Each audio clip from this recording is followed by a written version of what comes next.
Virus پر قابو نہ پایا گیا تو لاکھوں افراد ہلاک ہو سکتے ہیں۔ سیکریٹری جنرل اقوام متحدہ انتونیو گوتریس نے دنیا کو خبردار کر دیا۔ سعودی عرب میں مسجد الحرام اور مسجد نبوی میں نماز کی ادائیگی روک دی گئی۔ ملک میں 274 کیسز کے بعد اندرون ملک پروازوں اور پبلک ٹرانسپورٹ پر 14 روز کے لیے پابندی عائد کر دی۔ لندن میں وائرس کے باعث تمام مساجد کو بند کر دیا گیا۔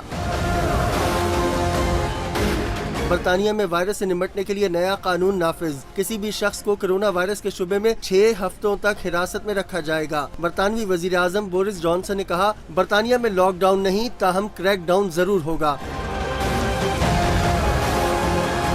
امریکی جیلوں میں قید افراد میں کورونا کی وبا پھیلنے لگی۔ نیو یارک، لاس اینجلس، ریاست اوہایو کے شہر کلیولینڈ کی جیلوں سے قیدیوں کی رہائی کا عمل شروع۔ وبا پھیلنے کے باعث ہاروی وائن اسٹائن کو نیو یارک کی رائکر جیل سے منتقل کرنے کا فیصلہ کر لیا گیا۔ صدر ڈونلڈ ٹرمپ نے G7 سمٹ منسوخ کر دی۔ 39 ریاستوں میں اسکول بند، شہریوں کو بین الاقوامی سفر سے روک دیا گیا۔ ایران نے جیلوں سے 10,000 قیدیوں کو رہا کر دیا۔ وائرس کے باعث مئی میں ہونے والے کینز فلم فیسٹیول کو ملتوی کر دیا گیا۔